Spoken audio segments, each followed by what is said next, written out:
Good morning viewers, my self doctor Premita Saini. आज हम DElEd second year के प्रश्न पत्र सेकेंड विद्यालय संस्कृति प्रबंधन और शिक्षक के अंतर्गत इसकी जो यूनिट 7 है, ये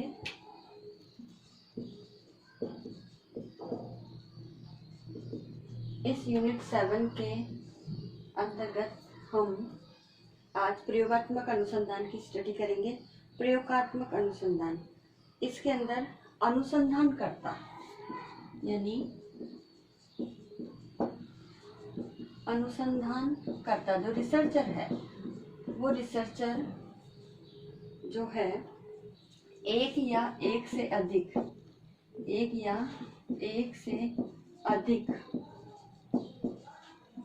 जो स्वतंत्र चर है, स्वतंत्र चर वो होते हैं जिस पर अनुसंधानकर्ता का नियंत्रण नहीं होता। ठीक है, तो वो स्वतंत्र चर कहलाते हैं। दूसरे होते हैं आश्रित चर जो अनुसंधानकर्ता के नियंत्रण में होते हैं। ठीक है, बस इनमें इतना ही डिफरेंस है कि स्वतंत्र चर जो है उस पर रिसर्चर का नियंत्रण नहीं होता। जैसे बालक की उम्र, उसकी कक्षा, उसकी जाति, उस पर अनुसंधानकर्ता का कोई हस्तक्षेप नहीं हो सकता। और आश्रित चर है कि बच्चे का IQ लेवल, ठीक है, उनकी बुद्धि, उसका समायोजन शक्ति, उसकी शैक्षिक उपलब्धि, वो कितने प्राप्तांक अपने विषय अनुसार प्राप्त करता है। तो ये आश्रित चर है जिसका अनुसंधानकर्ता को रिसर्च करना है, जिसकी जानकारी प्राप्त करनी है, उसे समस्या के रूप में लेकर के प्रयोगात्मक अनुसंधान का कार्य किया जाता है। तो इस प्रयोगात्मक अनुसंधान में एक या एक से अधिक स्वतंत्र चर का आश्रित चर पर प्रभाव का अध्ययन किया जाता है। तो इसका सबसे मेन अगर मैं कहूँ कि इसमें जो प्रयोगात्मक अनुसंधान, नाम से ही पता है प्रयोग करके, तो प्रयोग करके या प्रयोग के द्वारा हम किसी समस्या का समाधान करते हैं, तो उसे ये समाधान करने हेतु जो खोज करते हैं उसे प्रयोगात्मक अनुसंधान कहते हैं। तो इस प्रयोगात्मक अनुसंधान में एक या एक से अधिक स्वतंत्र चर होते हैं। तो उस स्वतंत्र चर के जो आश्रित चरों पर प्रभाव पड़ता है, तो स्वतंत्र चर का आश्रित चर पर प्रभाव की ही इसमें क्या है, स्टडी का ही अध्ययन या स्टडी की जाती है। तो इस प्रकार से स्वतंत्र चर का आश्रित चर पर क्या प्रभाव पड़ता है, इसका अध्ययन हम इस प्रयोगात्मक अनुसंधान करते हैं। तो इसके अंदर कम से कम एक स्वतंत्र चर होना चाहिए, और एक स्वतंत्र चर या एक से अधिक स्वतंत्र चर होने चाहिए, तभी हम आश्रित चर पर उसके प्रभाव का अध्ययन कर सकते हैं। और इस प्रकार इसमें जो जितने भी बाह्य चर हैं, जो और भी बाह्य चरों पर नियंत्रण करके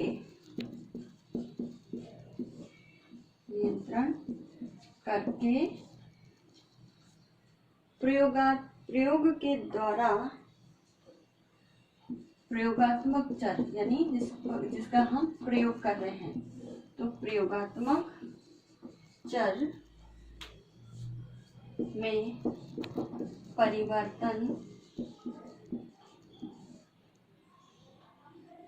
परिवर्तन करने पर प्रभाव या परिवर्तन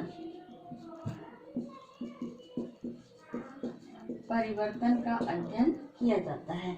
तो इस प्रयोगात्मक अनुसंधान में अंदर जो भी बाह्य चर है, जिनका स्वतंत्र चर और आश्रित चर पर प्रभाव पड़ रहा है, चर यानी जिसका हम मापन कर रहे हैं, जिसका हम मूल्यांकन या जिसके बारे में हम जानकारी प्राप्त करना चाहते हैं, वो चर कहलाते हैं। तो जो भी बाह्य चर है जिनके नियंत्रण करके प्रयोग करता है, और उस प्रयोगात्मक जिस चर के ऊपर प्रयोग कर रहा है उस पर क्या प्रभाव पड़ रहा है, क्या नियंत्रण हो रहा है, तो उसके प्रयोग करने के बाद उसके ऊपर क्या परिवर्तन होगा, क्या प्रभाव पड़ेगा, उसका अध्ययन इसके अंतर्गत किया जाता है। तो इस प्रयोगात्मक अनुसंधान में कार्य कारण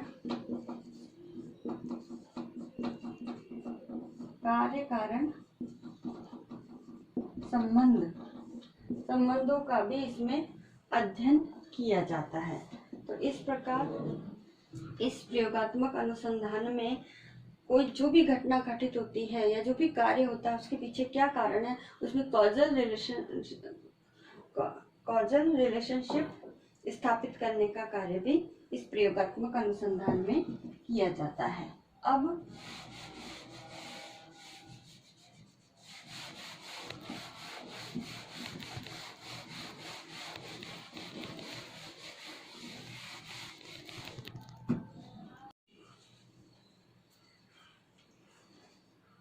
प्रयोगात्मक अनुसंधान में हम इसके तत्वों की स्टडी करते हैं। तो इसके 4 तत्व हैं। इन 4 तत्वों का होना प्रयोगात्मक अनुसंधान में आवश्यक है। तो इसमें सबसे पहला तत्व है नियंत्रण। तो इसके अंदर प्रयोग करने के लिए हम स्वतंत्र, आश्रित चर और बाह्य चर, इन सभी चरों पर अनुसंधानकर्ता का नियंत्रण होता है। स्वतंत्र चर पे इतना नियंत्रण नहीं होता, लेकिन फिर भी थोड़ा नियंत्रण किया जा सकता है। दूसरा चर इसके अंतर्गत आता है हेरफेर। तो हेरफेर जो तत्व है, इसके अंदर तत्व है, हेरफेर का अर्थ है कि हमें निश्चित परिणाम की प्राप्ति के लिए स्वतंत्र चर का आश्रित चर पर प्रभाव का अध्ययन करना होता है। तो स्वतंत्र चर का आश्रित चर पर क्या प्रभाव या क्या परिवर्तन पड़ रहा है, तो वो परिवर्तन प्राप्त नहीं होता तब तक जो रिसर्चर है वो अपने जो भी डेटा है, जो भी तथ्य है, जो प्रयोगात्मक अनुसंधान करने पर प्राप्त हुए हैं, उनमें हेरफेर कर सकता है और उस हेरफेर के कारण स्वतंत्र चर का आश्रित चर पर क्या प्रभाव पड़ रहा है उसे देख सकता है। और तीसरा उसका जो तत्व है वह है अवलोकन। अवलोकन का मतलब ऑब्जर्वेशन। तो अवलोकन के माध्यम से जो स्वतंत्र चर है उसका आश्रित चर पर क्या प्रभाव पड़ रहा है, तो जो प्रभाव है, जो परिवर्तन पड़ रहा है, रिसर्चर उसका अवलोकन करता है और अवलोकन के द्वारा ही वह क्या करता है, परिणाम की प्राप्ति करता है। जो निष्कर्ष उसके प्रयोग के आधार पर उसे प्राप्त हुए हैं उसकी जानकारी प्राप्त करता है। और जो चौथा तत्व है वो चौथा तत्व है पुनरावृत्ति यानी रिपीटेशन।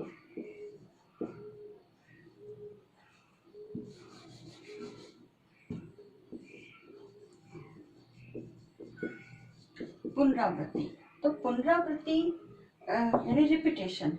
जब रिसर्चर के को निष्कर्ष जो वास्तविक रूप में प्राप्त होने चाहिए थे वो प्राप्त नहीं हुए हैं, या कभी कभी सेम रिजल्ट को भी प्राप्त करने के लिए उस प्रयोग की बार बार रिपीट करता है कि मेरे ये करने पर सेम वही रिजल्ट आते हैं या नहीं जो पहले आए थे। तो उसको जानकारी प्राप्त करने के लिए वो प्रयोग की पुनरावृत्ति करता है। तो आज के इस वीडियो में हम इस प्रयोगात्मक अनुसंधान के इतनी ही स्टडी करेंगे, जिसमें हम प्रयोगात्मक अनुसंधान क्या है उसकी स्टडी करी और इसके कौन कौन से कारक हैं, तत्व हैं, इसकी स्टडी करी। तो आज का जो असाइनमेंट है आपको जो दिया जाता है, इस असाइनमेंट में एक क्वेश्चन दिया जाता है कि प्रयोगात्मक अनुसंधान को स्पष्ट कीजिए तथा इसके तत्वों का